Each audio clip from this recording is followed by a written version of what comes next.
You're listening to the Archaeology Podcast Network.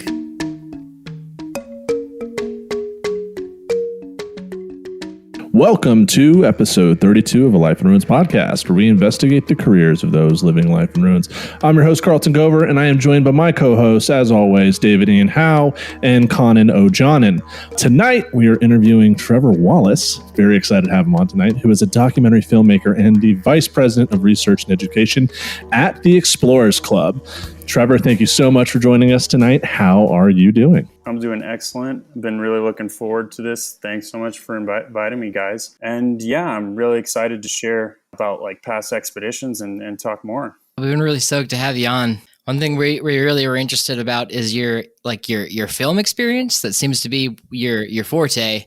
And the three of us in grad school were kind of really interested in doing the media side of archaeology, but there's no courses in that, and everyone kind of tells you just, I guess, do film school because that's the illogical option that you see posted around college, but that doesn't ever seem like a tangible thing for us. So can you tell us about how you got into that? Yeah, I mean, a lot of people ask me sort of where's my home base and what is my current job, and I think that when you combine two things as unstable as archaeology and in documentary filmmaking, you kind of get the vagabond lifestyle that I have, which is probably not all that different to when you're a grad student on and off archaeological expeditions. But yeah, I've been able to piece it together through being a sponsored artist through the New York Foundation for the Arts.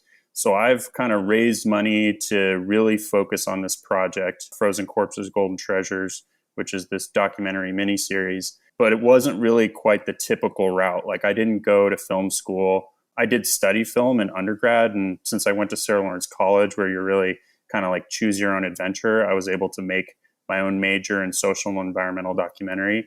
And I was that really annoying research assistant of all my professors who took 3 of their classes. And I took a lot of doc classes, a lot of human geography classes, a lot of anthropology classes, and just started shooting as soon as I could. And I think a lot of the old guard would tell you, oh, you have to kind of build your way up working as, production assistant, camera assistant within the film world. For me, I wanted, where cameras now are so accessible, where you can edit off your laptop, getting the storytelling skills is much more accessible than it ever was before.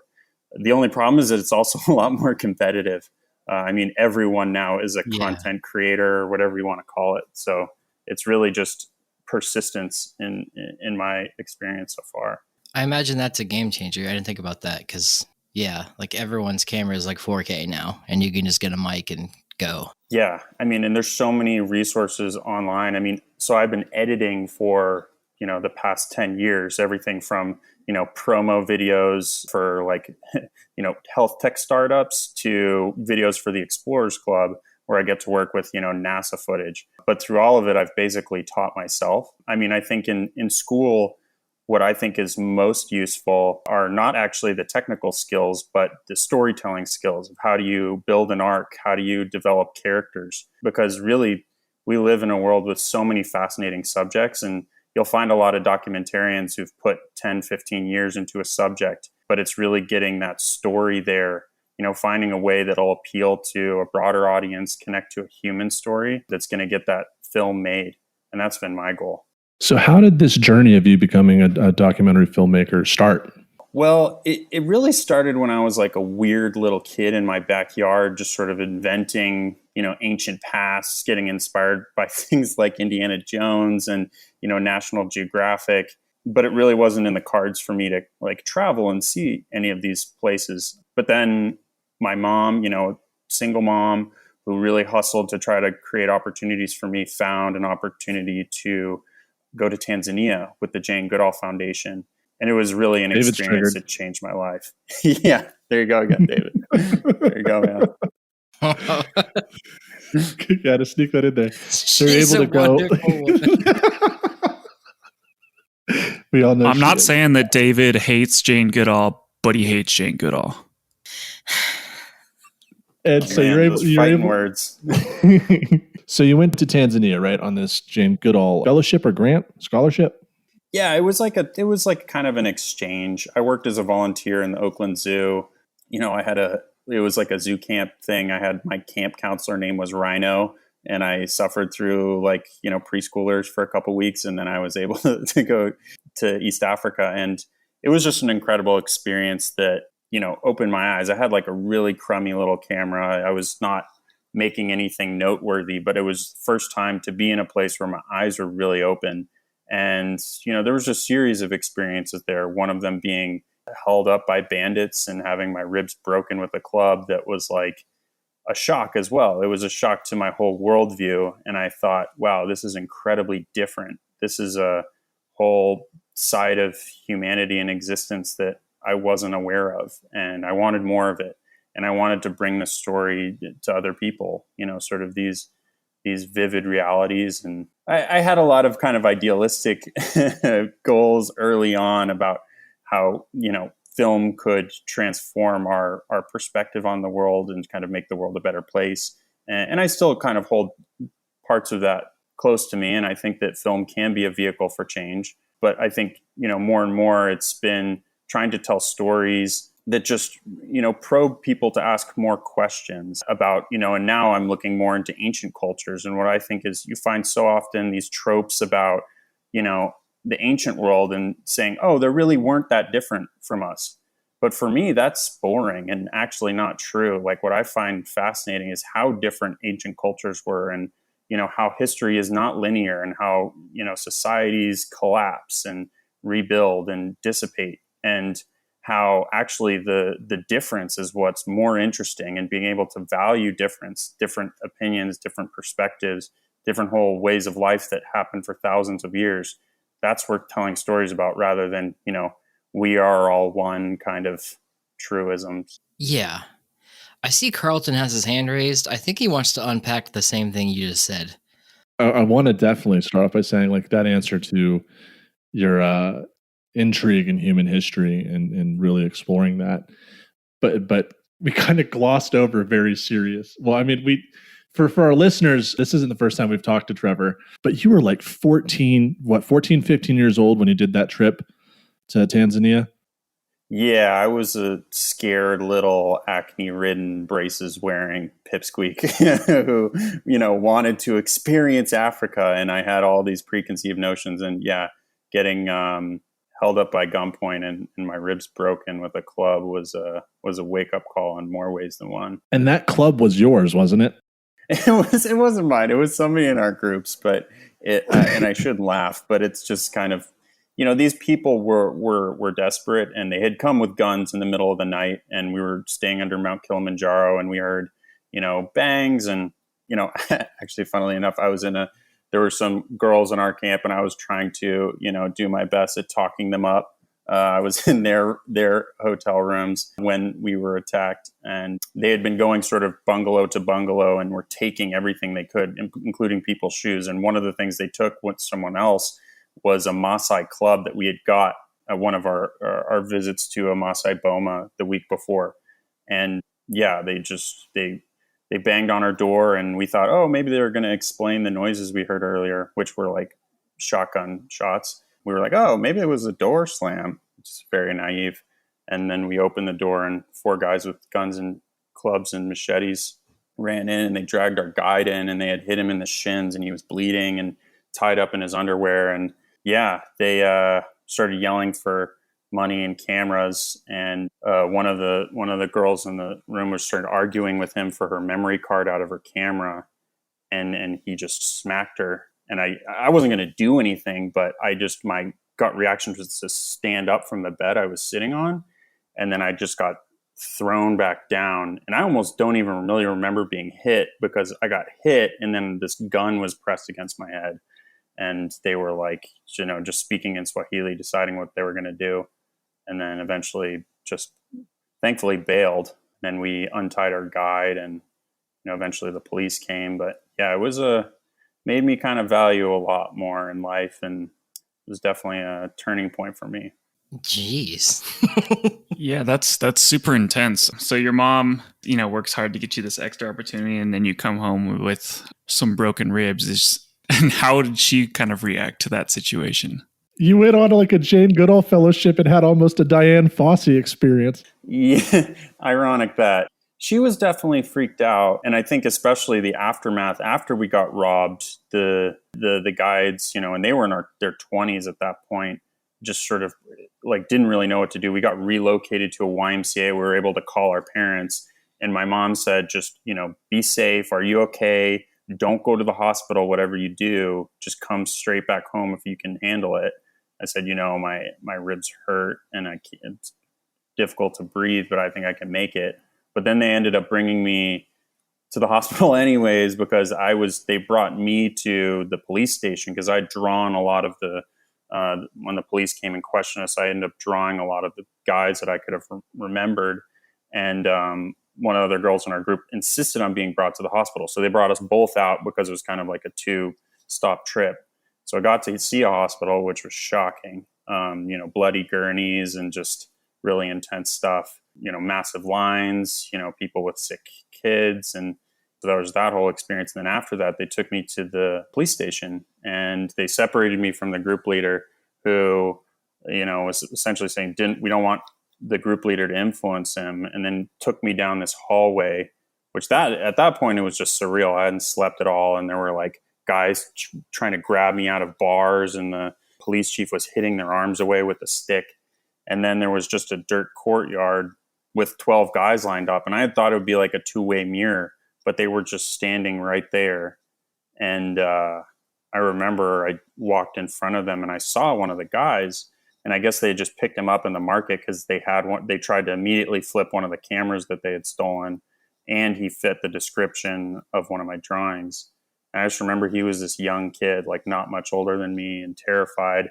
And, it was haunting to me, but it was also a big reality check of, somebody living a parallel life that just didn't have the luck that I did. That's super, super intense. And I know you had kind of mentioned this before. And when we talked before, you said you kind of wanted to bring in these raw elements of life that you don't really see. Is that kind of how this ultimately like affected your career? Is that you like wanted to film these things as you saw them when you were super young? Yeah, definitely. I mean, I think like it was a wake up call in a lot of ways. And I think it just made me want to experience something different. I think, growing up in the US, you kind of see the same things on TV, and you kind of have this number one culture and, that this kind of view of historical development that we're at the pinnacle of all of this. And, and more now you see all this sort of ideas of America first and whatnot. And it made me want to search for truth. What really was, because it was that was the moment where everything that I had grown up with seemed like it was only telling half the story. And so that's what really drew me to documentary was searching for a truth. And I think that there's a lot of truths to be found in the past, in the ancient past especially. And I think that, 90% of human history more was prehistory. So to understand who we are, the truth of who we are, looking into the past is so important. I think it's safe to say Jane Goodall set you up, man. Jesus Christ. I mean, you really got it in for her. You can't, I see where you're going with that, Dave. Real Carol Baskin. Good No, Lord. she's a wonderful woman, and we will not bring it up again, will we, guys? No, we absolutely will. No doubt about that. But you had this experience when you were a teenager, and you're kind of building upon like your resume for college. I'm trying to think. You went to undergraduate. I forget the location off the top of my head, but was it your master's or your undergrad that was in educational filmmaking? So I did my undergrad at Sarah Lawrence, which was in New York. And one of the reasons I wanted to go there was because I could kind of do this like mix match of my studies. Like it's based on the Oxford tutorial system. So I was taking all different types of classes. There were no core requirements. And then I ended up doing my master's in education. When I was a teacher, I did the program Teach for America, which was actually, it was more of a detour in my life in a lot of ways. Like I had gotten into Columbia Journalism School and their specific documentary program. But then my mom actually got sick. So my backup plan was to be as close to her as I possibly could and actually become a teacher. And I could teach right near the assisted living spot where she was at. And it ended up being an amazing way to really hone my storytelling. I was teaching 7th and 8th graders, who are pretty much the hardest audience you'll ever get, like 13, 14-year-olds. And, I was teaching history. I taught geography, world history. I ended up teaching art my second year, but integrating social sciences into that.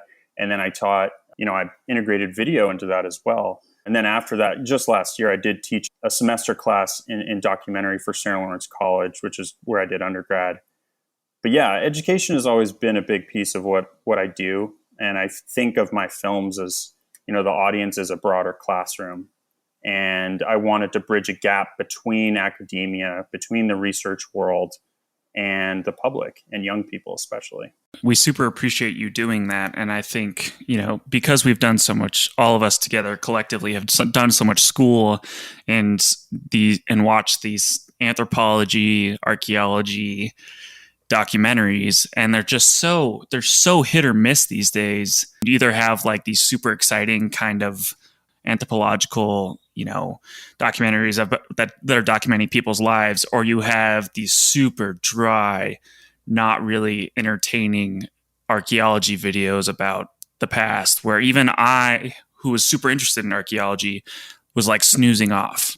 So I'm glad that there's people who are, trying to approach that like you are doing. And, I don't have the perfect formula for that yet, but that is definitely the goal, because anyone who's been on an archaeological dig, or have done ethnographic field work in the field, how exciting it is, these moments. But it takes a long time to achieve and capture those moments and to tell that story. And that's why I think a lot of the networks sometimes struggle with it, is because, when you parachute in with the crew after a big discovery's been made, and you ask the researcher, or the PI, like, oh, what happened here? And then, oh, we uncovered this sarcophagus, and they try to recreate that moment. It's just fake. And then to get around that, you have a lot of different networks, whether it be history or others, that, they'll cook up red herrings. They'll go for the easy route, which, is the quick and dirty way, drop in some alien references or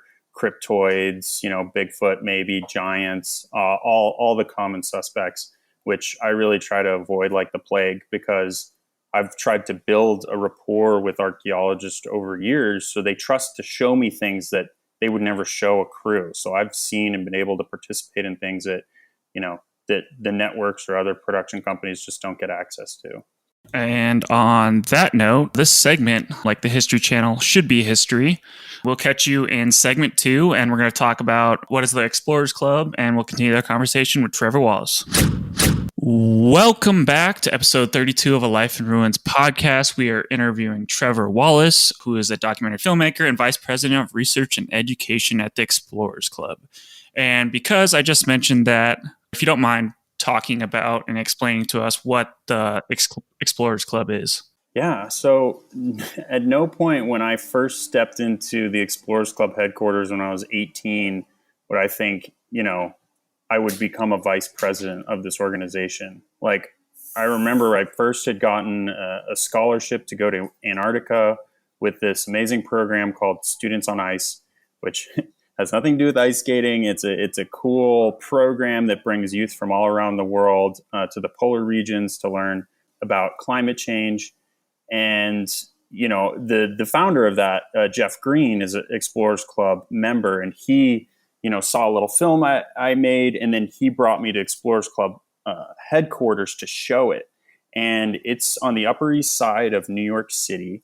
And it's this Jacobean mansion of 6.5 floors, just full of exploration history.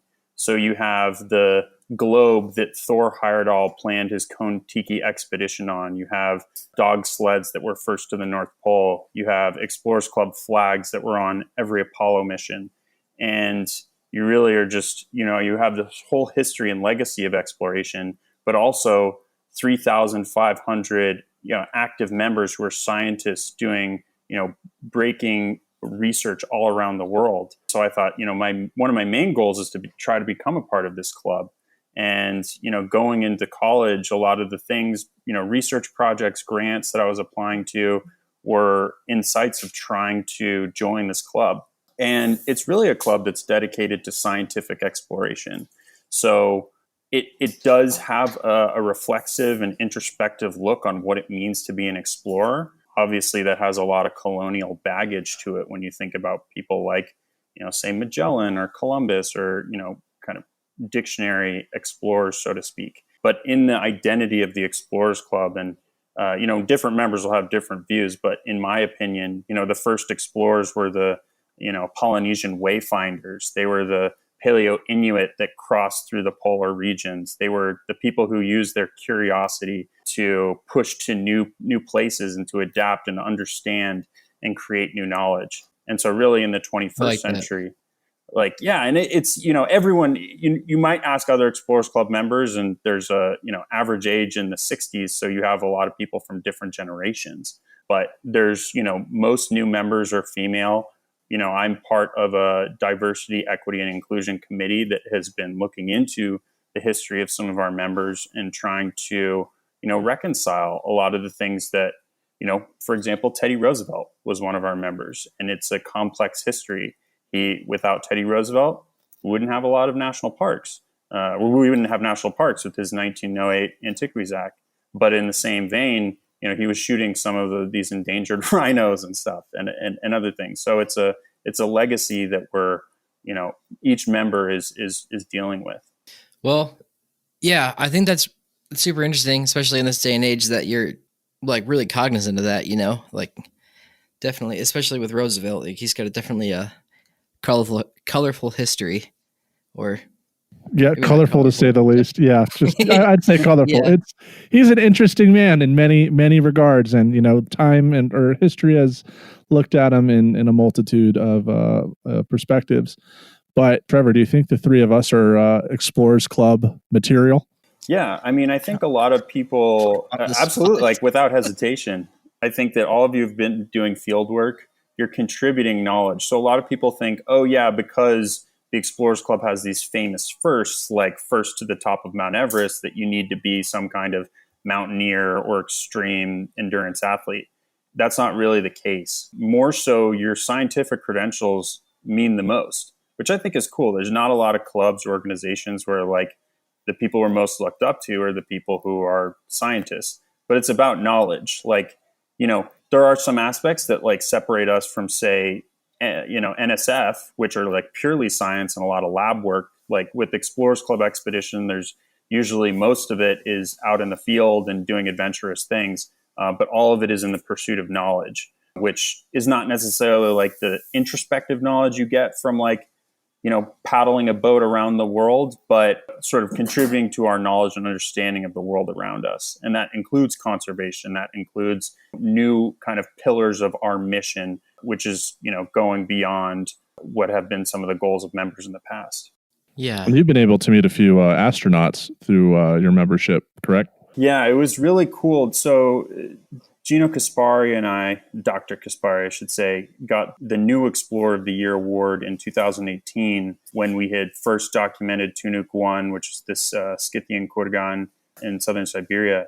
And one of the other awardees was Captain Jim Lovell, who was on Apollo 13. So that was pretty incredible. And, was there a lot of gravity in the situation when you met him? Jesus. I did not. I was almost tempted to ask him if like Houston, we have a problem, but slow hanging fruit. You gotta go for it. Might have caused some flashbacks for him. Yeah, he's out of all the astronauts are actually a lot of the guys who've done the most impressive things. Women, all of these explorers that you meet. I've met Sylvia Earle. Jane Goodall's also a member. Should mention. David wants out. He doesn't want a part of it. Yeah, it's done. But the people who've done the most are the most humble. And even Jim Lovell, he shared that he had like failed his physical multiple times.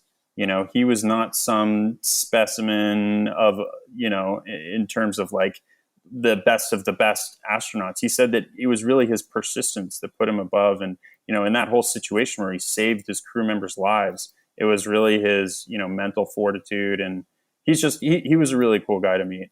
I really love that there's these kind of, as you had mentioned, there's these two sources of fund, these two big sources of funding you kind of see. You got this NSF, really science-based stuff, but you also have this Explorers Club thing, which is super cool because you need both of those things to take science and any sort of discipline further. You need the people who are doing all the lab work and putting in all this scientific, lots of data crunching, stuff like that. But you also need people who are willing to push the envelope and take those next steps. And I love that you guys are supplying that stuff and kind of building off of that. Do you guys have any specific like bases or locations that you guys kind of operate out of at this point? Yeah, so the headquarters is in New York City, as I mentioned, the Upper East Side, but there are 35 chapters worldwide. There are 13 international chapters, I believe, and some are more active than other ones. And then you have them all over the U.S. There's a really active Southern California chapter. There's the D.C. chapter is really involved. There's a lot of overlap with NASA as well as National Geographic. But more and more, the club is also becoming like a virtual space. So in my position as Vice President of Research and Education, one of the things that I've been doing is connecting explorers to classrooms and trying to provide opportunities for people who are doing field research to talk to K through 8 kids to high schools around the country. And then a lot of my job is providing these grant opportunities. So we have 7 different grant programs that we support, over 100 explorers every year actually going out into the field. And just recently we announced a partnership with Discovery Channel, which is offering us $1 million a year for grants. And I put together the application. I put together a really solid committee, mostly of PhDs from various field disciplines, to take in applications. And it's been really amazing. We just greenlit 5 projects amounting to $250,000. Some really cool stuff. But I really hope that anyone listening to this podcast will go to explorers.org, check out the pre-application. Feel free to reach out to me because, I think that there are more amazing projects to come. And I think that the flexibility of Explorers Club funding and the openness to storytelling is something that makes this program pretty unique. Speaking of storytelling, I guess I was most just of about our to say the same thing. That's an amazing segue. Continue, David. Sorry, I didn't mean to interrupt. You're good. I was like, cool. So yeah, speaking of storytelling, most of our audience is familiar with our ramblings of how archaeology operates. So in your experience, like how does production operate? So I've been a PA before on a set. It was like a commercial for the Blu-ray release of Jumanji 2. Real riveting. But like how does it work in an archaeological setting? Like I'm sure it's way different. Yeah, I think that for the first part, and this is when I taught this semester-long course at Sarah Lawrence College, when you're a documentary filmmaker, a lot has to do with the work you do without a camera. And I think that, with kind of unlimited memory cards and filling up hard drives, there's a real risk of overshooting, of running around with a camera, putting a camera in people's face all the time without really an idea of what you want to do. And I think it's strange for people as well when they hear that my starting point is a lot of research and then writing a treatment.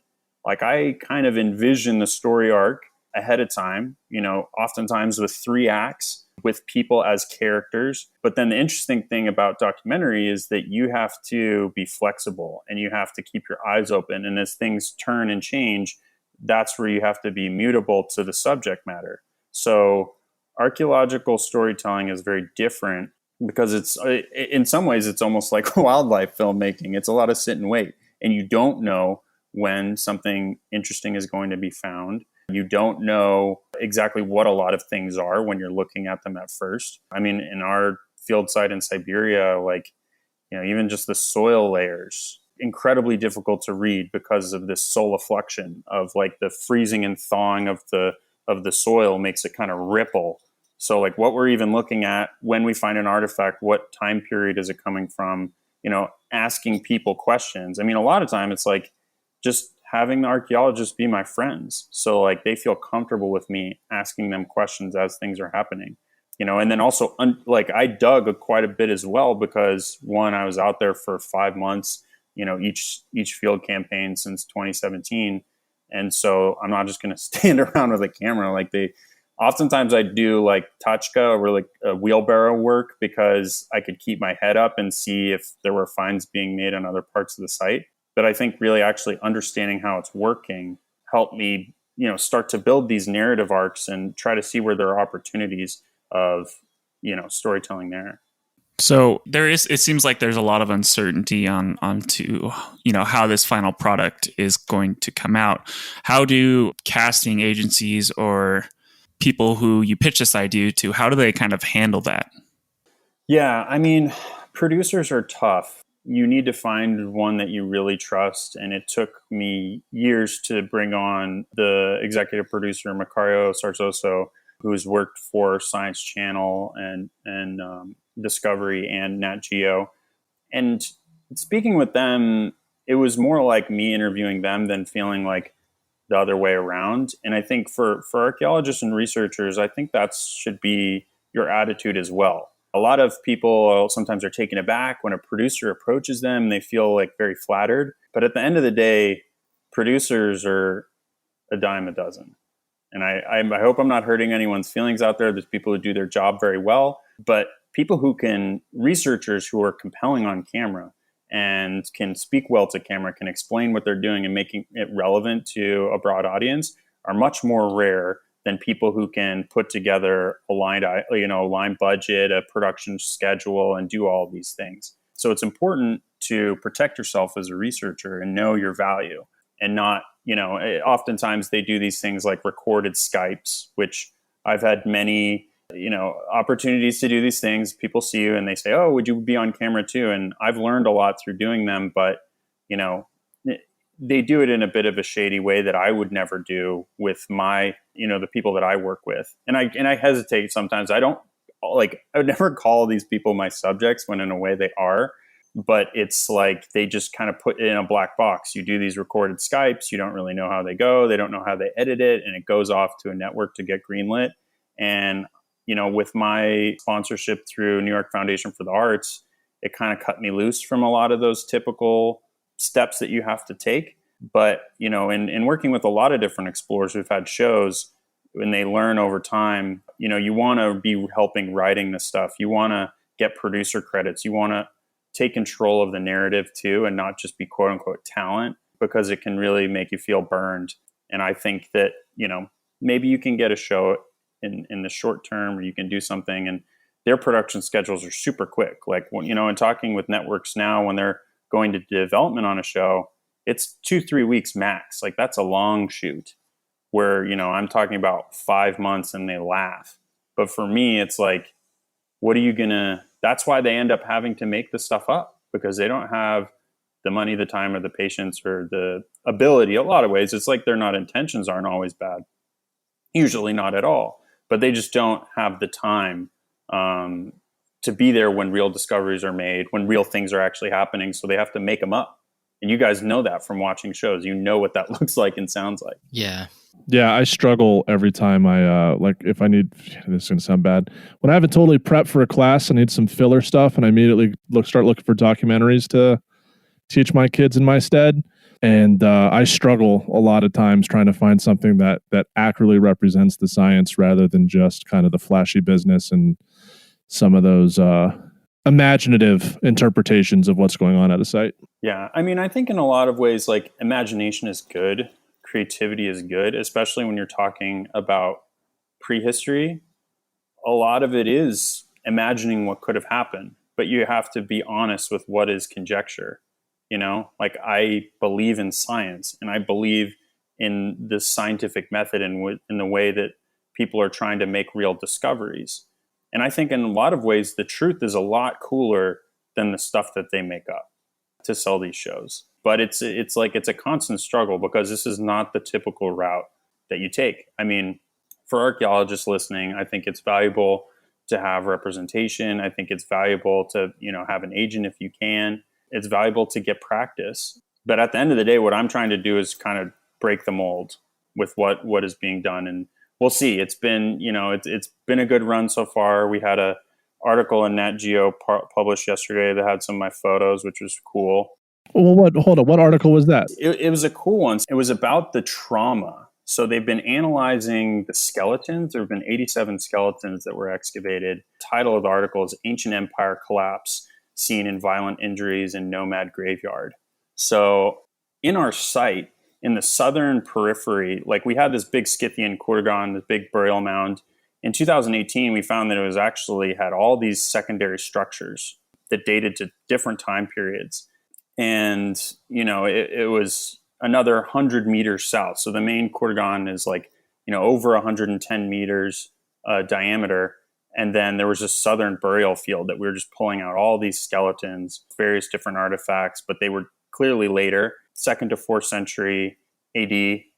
And we just found widespread violence. Like, the anthropologists and Dr. Kaspari will tell you better, but they can say it was, upwards of 30% of the people had these perimortem traumas. So chop marks, puncture wounds, a lot of these little slices, evidence of scalpings, really strange stuff as well. Like a lot of the heads were put back. So we had the cervical vertebrae that was cut, but then the skull was like in situ back where. So, it was just sort of strange things we're just beginning to understand now. And the first paper came out from the Journal of American Anthropology.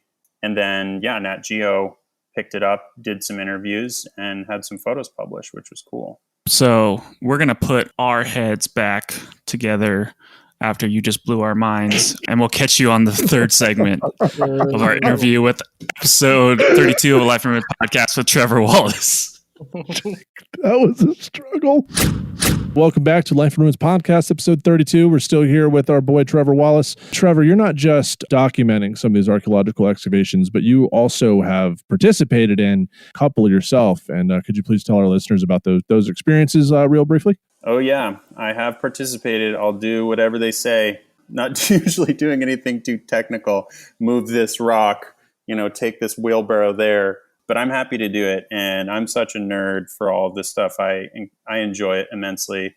I've been on a couple surveys, been able to take some drone photos of new sites, things that look like, maybe Bronze Age burials on these mountaintops, and learned a little bit about photogrammetry, how the 3D models are made, and it really helps me. It helps me with documenting what's going on. I love being in the anthropology field lab and seeing the bones being sorted, helping take some of those photos as well. I've taken a lot of photos with the artifacts, and some of the ones that were published, and some of the ones that are, just for reports, with the scale and all that. So I've really enjoyed it. I have nothing to compare it to, but I've heard that our site is pretty difficult because of the groundwater, the mosquitoes. It's living in a tent for 4+ months at a time. It's not similar to some of the friends I have who've excavated in like Roman villas and stuff and have, nice Piedmonte wines and spaghetti dinners. I was going to say the excavations there are overrated, but the food part does sound pretty nice at night. Yeah. I mean, but I think I will say that like I really enjoyed, just the community of people involved in archaeology, and the Russians especially has just been what sustained me over these years. You make really, really strong friendships, and everyone's working towards these hard goals. And I mean, last fall we dug into October, and it was pretty brutal. We all moved into one tent. It was sub-zero temperatures. It was breaking through ice. It was at that point, for some people, it had been on site for like 6 months, and it was hard. But I feel like that's like the thirst for adventure, that feeling of being out there and really going for it, that makes it feel worthy of the legacy of, the Explorers Club and what we're really trying to do. I'm proud. I'm going back. They can't keep me away. That's gnarly, dude. That's absolutely gnarly. So we've kind of talked through the course of this entire podcast that you have this like deep desire to, in science communication and accurately and through precision representing kind of the nature of scientific inquiry. How is that like translated towards your social media? Because you're pretty prominent on Instagram, especially. And I kind of just wanted to talk a little bit more succinctly about your efforts in science communication in general and just public outreach? Yeah, I mean, I think Instagram is a good way. It's been a useful tool in reaching a broad audience of people who want to know what these questions are. I mean, I think empowering people to know what the debates are and to feel like, oh, I actually know what scientists are talking about, because unfortunately, everyday person, might not be able to access that JSTOR article. And like a lot of the guardrails that are around this knowledge are not that easy to access. So it's a lot simpler to read Graham Hancock or something like that than it is to read a peer-reviewed journal. But I've had a lot of really cool experiences. I post a lot of the photos and stills and videos from Siberia, but wherever I go, I try to delve into the history a little bit and try to take time to make sure it's accurate. And I do these live drawing sessions, which I started during lockdowns, which was just a way to kind of express creativity at the same time as an interest with the past. So using the themes of my archaeological work, of different archaeological cultures relevant to that, other ones in the places that I might be at that time, to do drawings. And I used to be an art teacher, so I teach a couple, I do my Archeo Bob Ross thing, similar to some of David's, Paleo Bob cave paintings, which I love. So I channel that. But I mean, I get there was a little girl from South Africa who We should team up on that. Yo, yeah, we should. I'm taking you up on it. I'll have to up my costume game, but yeah, I mean, but yeah, there was this little girl from South Africa who sent me these messages saying how much she enjoyed the drawing sessions. I mean, of course, everyone, she showed me this rock. What is this rock? I'm sure you guys have gotten photos of people online. What is this stone? Which I'm not. Constantly. Absolutely. Where'd you find that, buddy? I just get people who hit me up asking to help them find treasure in Colorado. They're just where do I find the gold? And I'm like, dude, if I knew, I wouldn't be doing this as a career. The Forest Fen. Apparently they found that. Yeah. Yeah, I heard that. But yeah, I mean, there's people from all over who have tuned in, and that's what I love about it as well. It's I don't have a massive following, but I do have people from all over the world to come together, and I hope to share things that are based in real research and to amplify the work of my collaborators. The Russians from the Russian Institute of Material Culture, from the Institute of Bern and Dr. Kaspari, and some of the future collaborations I plan to have. So you are currently in Hawaii right now, having a real hard life, living out there, and you just did a live drawing session. Do you mind explaining kind of the inspiration for that and what you ultimately ended up doing? Yeah, so like I said, sometimes I'll just do a drawing session that's based in the place I'm at. And, I start super basic since I'm not a expert in Hawaiian history or prehistory, but I have been in lockdown, so I've read a couple books. And I think it's just really cool, especially for people from the United States, to try to learn about the indigenous peoples, the people who were there before European contact and colonialism, to really understand that. And there's such a rich and fascinating history here. I did one session about Queen Liliuokalani, who was the last queen of the Hawaiian kingdom. Jesus, dude, you pulled that off flawlessly. I'm impressed. I'm not a polyglot like Dr. Kaspari. He speaks 5 languages, but I try.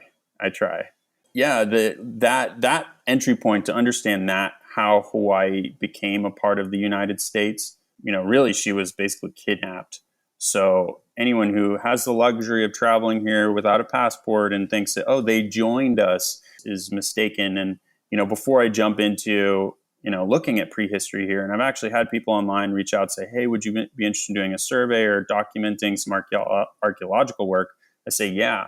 But first, doing a bit of a rewind, hitting off those ones, King Kamehameha is another one who unified the Hawaiian Islands. I did a drawing session on him. And yeah, I enjoy it. And I think that, wherever you are, diving into the history in that place, it sounds super corny, but uncovering new things is everywhere. Discovery is everywhere. And yeah, you don't have to go to Siberia. It can be wherever you happen to be. That's advice I tell people a lot when they message me about like, how do I get into archaeology? Like, first thing I tell them is like, if you're not, Don't. no, yeah, yeah. After that, yeah, don't pursue it as a career. First off, because like you might as well be an accountant. You'll like it more. And then for You'll like make more money. I don't know if you'll like it more, but Jesus, you'll make more money. But secondly, like find out like where you live. Find out what the indigenous culture of where you lived, what they did, how they survived there, and like how their culture flourished there. Because then like you'll appreciate where you live a lot more. Because that like. Obviously people survived there and like a culture lived there before you did. So like they obviously liked it or else they would have migrated from that area. Yeah, and that can be as simple as going to like the local library or, the local historic society. There's so much, at least in America, there's so much prehistory, or not a ton compared to Europe, obviously, but like there's stuff out there for these local communities. Like I live in Montrose, Colorado, middle of nowhere, Western Colorado, but we have a historic society here and we have an archaeology society here. So we can, there's avenues to study this stuff. So for you young and budding archaeologists out there, do that. And also draw cool pictures on Instagram. Yeah, and stay away from Graham Hancock books. They'll lead you down a weird path. And Eric Von Daniken, don't go there either. No. Ancient Aliens, all of them. That was actually a show proposal, which would be like, I thought would be interesting, which would be try to disprove a lot of these guys or physically fight them.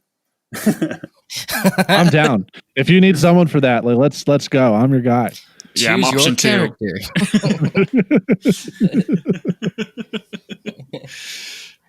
Yeah, I mean, I've become a huge fan of tiny little museums, like tiny out of the way. I mean, I've spent my fair amount of time in the Met.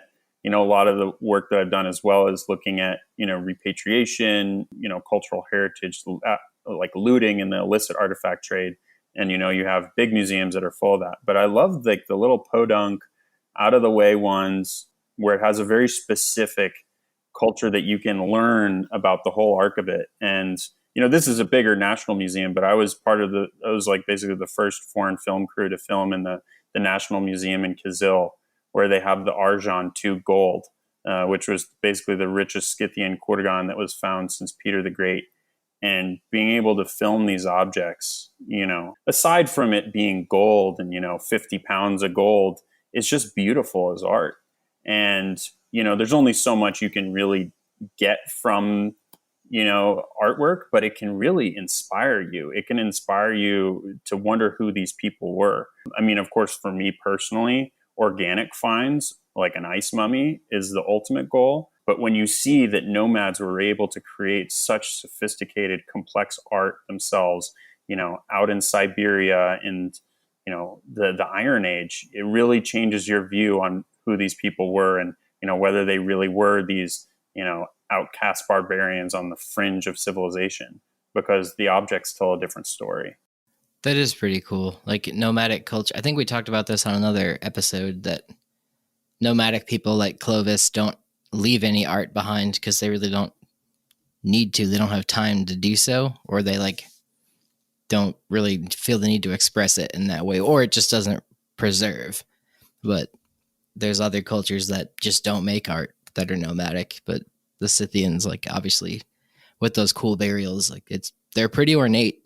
It's pretty sweet. Yeah. And I also want to like continue on that point that like exploring small museums. David and I, luckily when we were in Orlando, kind of went off the beaten path. Oh yeah.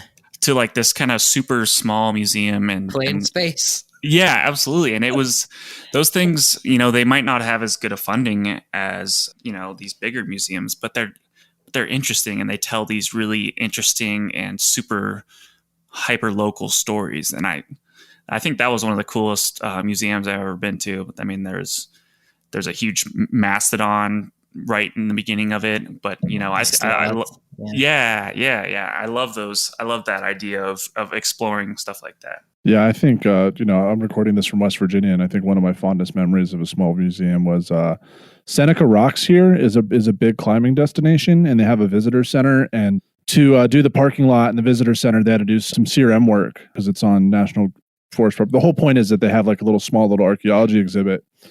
And the first time I went there, I visited it. Of course, went to the archaeology, and I was telling my parents about it. one of the rangers came up and asked how I knew so much. I told him I was an archaeologist, and he got like so excited because he was like the park archaeologist, and he has no one really to talk to archaeology about in, middle of nowhere, West Virginia.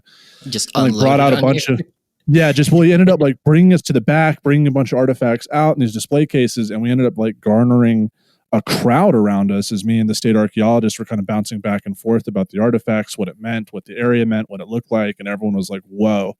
So people that showed up that day got like a visitor experience that they otherwise normally, because people come to climb, right? Like at Seneca Rocks is this rock outcropping that's everywhere. So to do that at a small museum and to engage with somebody else who loves archaeology as deeply as I do, and to be able to share that to the community that wasn't expecting that, I think was that happens at small museums, right? That doesn't happen necessarily at the big ones. I guess on that same vein, Trevor, like what's probably like your most surreal or like favorite experience, like being a filmmaker? Ooh, man, there've been a couple. I mean, I think that there was some of these, the first shaman ceremony blessing of our site was a pretty interesting experience because they don't typically let you film those. And a piece of what we wanted to do is because we have a lot of local Tuvinians on our team that take, and Tuvinian shamanism and a lot of the beliefs there are kind of a mix between Buddhism and animism. But it's very important for people to kind of ask permission from the ancestors and the spirits to do these archaeological projects. And I will say, like, amongst the Tuvinians that we work with, some of them are like, yeah, it's hocus pocus, and other people take it really seriously. So, like, it's not like all people from there believe it 100%. Because oftentimes, you get this kind of noble, savage characterization that's kind of stereotypical. But I will say that a lot of people take this stuff super seriously there. And it was a really interesting thing to experience and to film. I think when you film something, you're really looking at the detailed performance of what is going on. And as a filmmaker, you look at things differently, and just being able to look at this shaman's costume, being able to observe the ceremony, how he set up the fire. In Tuvinian cosmology, fire is sacred. You don't throw trash in the fire. And the whole ceremony is done around the fire with offerings to the fire. And it just almost filming it, I felt like it almost entranced me. The way he was doing this drum dance was really incredible. And the chanting, and it went on. It felt like you're kind of lost in that moment. It went on for an hour and a half, but you really, I didn't understand what he was saying, and I had to have it translated later, but it was a really powerful moment to film. Dope.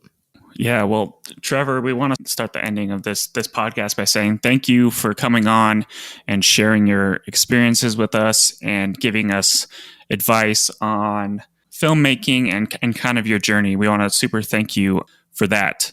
And because this podcast is a life in ruins, we always have to ask this question, and everyone's probably just groaning like, oh God, Connor's going to ask it. But I'm going to ask it anyway. If given the chance again, would you still choose to film A Life in Ruins?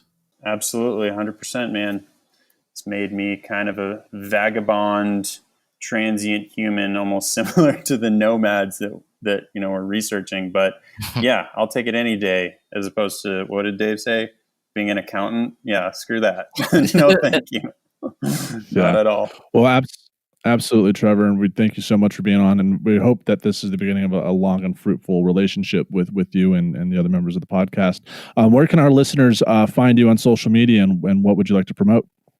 Yeah, so you can check out Worldwide Wallace on Instagram. My website is The Worldwide Wallace if you want to check out some of my work. Frozen Corpses, Golden Treasures. If you want to see the updates of our film project, you can also follow project partner Dr. Gino Kaspari. His Instagram is just Gino Kaspari. And then for any applications to Explorers Club grants, please go to explorers.org. All over through the tab bar, you should see where to see those different grant opportunities. And don't hesitate to reach out directly, send me a direct message about a grant application, or send me an email at trevorwallace@explorers.org. And don't miss his live drawing sessions. They're actually really riveting to watch. He's a good artist. Absolutely. And, well, everyone, we just interviewed Trevor Wallace, who's a documentary filmmaker and Explorers Club Vice President. So with that, we are out.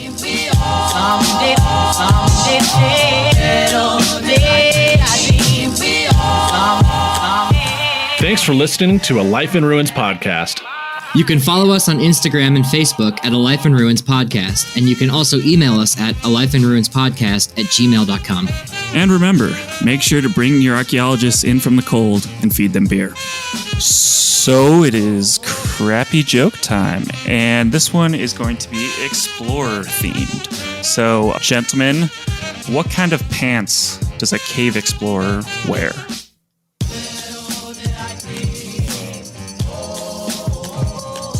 Spelunkers. Stalactites. Unforgivable. Oh, and with that, we're really out. Good Lord.